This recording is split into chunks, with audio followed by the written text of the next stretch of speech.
En ce moment, la recherche sur les usages cliniques des cannabinoïdes en est vraiment à ses premiers balbutiements pour des raisons légales, bien évidemment.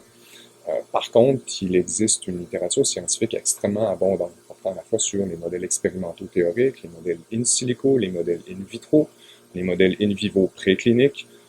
les modèles animaux de laboratoire, notamment le poisson zèbre, tout ce qui est modèle murin, évidemment, également les canidés, quelques primates, incluant les humains, bien sûr. Pour l'instant, les modèles d'études cliniques sur l'humain concernent à la fois la recherche de type placebo randomisé avec double aveugle, qui est un peu le standard dans le domaine, mais également des études observationnelles qui sont tout aussi importantes et qui se font sur des cohortes très nombreuses provenant vraiment de diverses populations sur la Terre, et ça depuis au moins 15 ans, grosso modo.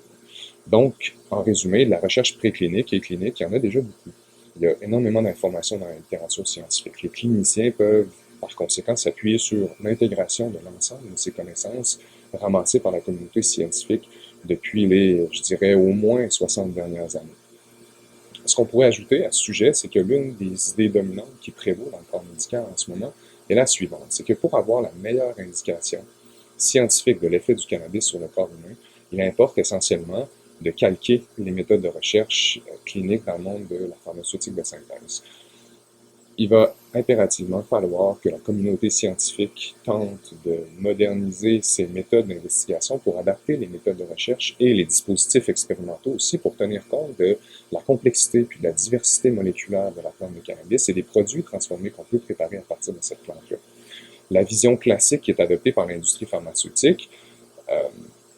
qui présente une stratégie du type administration de une molécule de synthèse qui active un récepteur avec une forte intensité, doit être repensée et remodelée si l'on veut tenir compte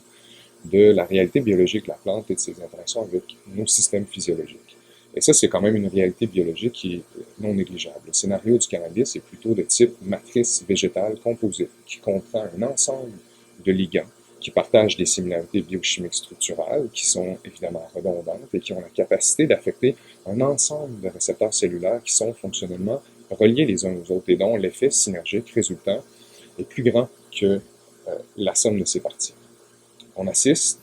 par conséquent, à une différence majeure d'idéologie où, d'un côté, avec la pharmaceutique de synthèse, on travaille selon un modèle réductionniste, alors que du côté de la plante, on doit adopter une approche qui est plutôt systémique, donc une approche de biologie des systèmes. Ces deux approches doivent être exploitées en recherche de manière parallèle, concomitante, je pense, humblement, car elles ne sont pas forcément mutuellement exclusives. Et elles permettent d'avoir une vision qui est beaucoup plus complexe et complète également que si l'on exploite seulement l'une ou l'autre des deux stratégies.